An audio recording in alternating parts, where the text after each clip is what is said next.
Party का member हूं sir और जीत के आया हूं सर, किसी की दया में नहीं आया। आपने संविधान पे आरक्षण के प्रावधान पे हमला किया। 75 साल की गौरव यात्रा में हम एक सभ्य समाज नहीं बना पाए। मैं सरकार से सवाल पूछना चाहता हूं सर, ये सभी को धार्मिक आजादी कहाँ है? दलितों की, मुसलमानों की, जैनों की, बौद्धों की, ईसाइयों की छत बताएं कितने दलित मुख्यमंत्री बना रखे हैं आपने? 13 ज्यादा सरकार स्टेट में सरकार है, कितनी महिला मुख्यमंत्री है? इनमें न्यायाधीशों की नियुक्ति का अधिकार राष्ट्रपति के द्वारा होना चाहिए, अभी तक नहीं हो रही है। All India judicial service commission कब बनेगा? क्या चंद परिवार ही सर जज बन सकते हैं? ये संविधान है कि आप वहां बैठे हैं और मैं यहाँ खड़ा होकर अपनी बात रख रहा हूँ। कितने लोग जेल में बंद है? मिरान हैदर, खालिद सैफी, उमर खालिद खान, सिफा खान, गुलफ्शा फातिमा और आजम खान साहब राजनीतिक विरोध में बंद है। गरीब और गरीब हो रहा है, अमीर और अमीर हो रहा है। सुबह उठते कहीं बम की धमकी मिलती, कहीं दंगे की। ये अमृत काल है सर, ये धमकी काल है सर। क्या दलितों को यहाँ भी बोलने का सर? अगर सबको 4 मिनट दे दो। श्री चंद्रशेखर, धन्यवाद सभापति जी। आगे सर, आगे। आज हम संविधान की गौरवशाली यात्रा पे बात करने के लिए चर्चा कर रहे हैं। कल से ये चर्चा चल रही है सर। मैंने बहुत सारे दोनों पक्ष के और जितने भी हमारे मेंबर हैं सुना सर, उनको बड़े बड़े नेता हैं सर। इसके भाग 1 में लिखा हुआ है India that is Bharat, Hindustan नहीं लिखा हुआ है सर। लेकिन सारे नेता संविधान पर चर्चा कर रहे हैं, लेकिन हिंदुस्तान ही कहेंगे, भारत कहने की हिम्मत नहीं जुटा पा रहे। ये बड़ा सवाल है सर कि क्या संविधान के हिसाब से बात रखी जा रही है। मैं धन्यवाद दूंगा फूले साहू बाबा साहब अम्बेडकर को और मेरे नेता मान्यवर साहब श्री काशीराम को। 25 नवंबर 1949 को संविधान को सौंपते हुए डॉक्टर बाबा साहब अम्बेडकर ने कहा था कि 26 जनवरी 1950 को हम विरोधाभास भरे जीवन में प्रवेश करने जा रहे हैं। राजनीतिक जीवन में तो हमारे पास समानता होगी, लेकिन सामाजिक और आर्थिक जीवन में असमानता होगी। क्या ये चुनौती आज 75 साल बाद दूर हुई है? भारत ने 26 जनवरी 1950 को संविधान लागू होने के साथ खुद को एक संप्रभु लोकतांत्रिक और गणतांत्रिक राज्य होने का ऐलान किया।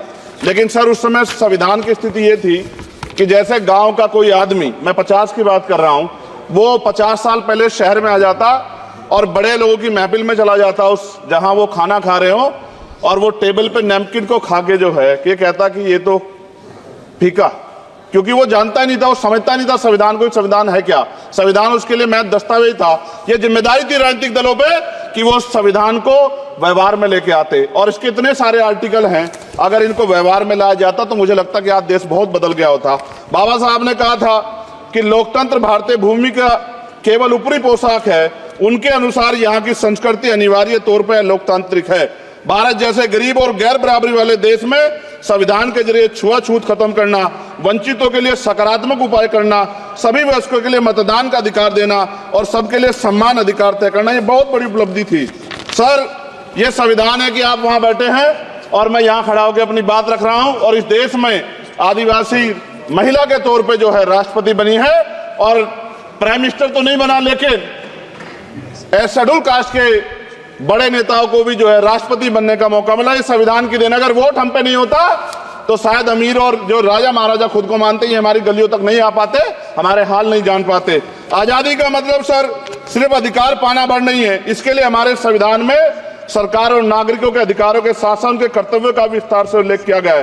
बाबा साहब ने संविधान सभा में दिए गए भाषण में कहा था कि स्वतंत्रता आनंद का विषय है, पर अब हमें अपनी जिम्मेदारियों पर भी ध्यान देना होगा। संविधान ने सुनिश्चित किया कि रानी के पेट से राजा जन्म नहीं लेगा, वोट से नेता तैयार होगा। आर्थिक बराबरी के लिए सरकार क्या कर रही है? गरीब और गरीब हो रहा है, अमीर और अमीर हो रहा है। सुबह उठते कहीं बम की धमकी मिलती, कहीं दंगे की। ये अमृत काल है सर, ये धमकी काल है।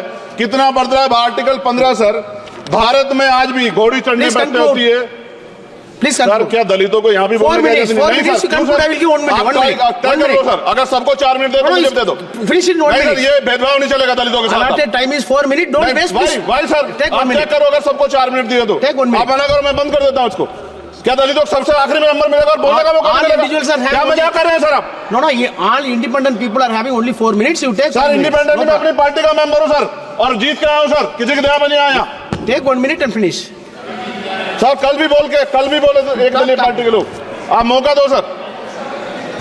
मूछे रखने पर हत्या होती है, महिलाओं पे, छोटे मासूम बच्चों पर रेप हिंसा होती है। एनसीआरबी का डाटा देकर डर लगेगा।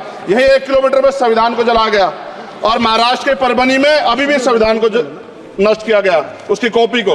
आर्टिकल 25-26 में संविधान में सभी को धार्मिक आजादी, कहाँ है दलितों की, मुसलमानों की, जैनों की, बौद्धों की, ईसाइयों की? छत्तीसगढ़ में सतनामी समाज को संविधान की अपनी धार्मिक आजादी के आधार पर जो है उनको अपमानित करके जेल में बंद कर दिया। संभल, अजमेर, अयोध्या सब इसका उदाहरण है।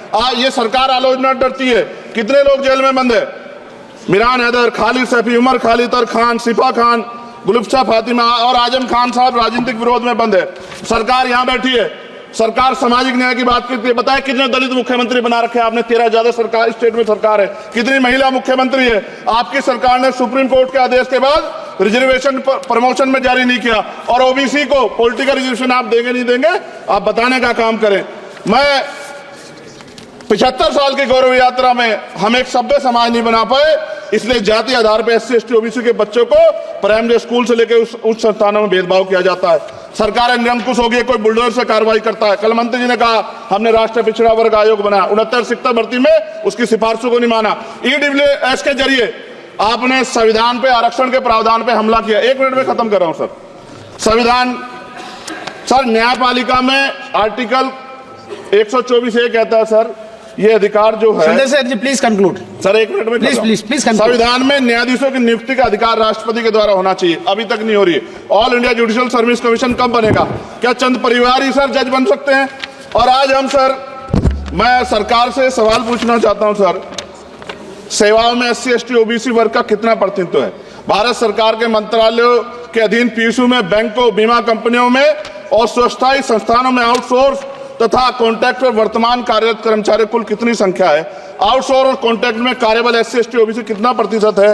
निजी क्षेत्रों में कार्यरत कर्मचारी उनके SC ST OBC की वर्ग लाभ। सर खत्म कर, लास्ट पॉइंट सर मैं फिर स्पष्ट तौर पर कह रहा हूं सर, यहां बैठे SC और OBC के मेंबर से कह रहा हूं सर, उनको सामाजिक जिम्मेदारी का ध्यान भी रखना चाहिए। पार्टी के प्रति वफादारी के साथ साथ अपने वर्गों के प्रति ईमानदारी भी रखनी चाहिए।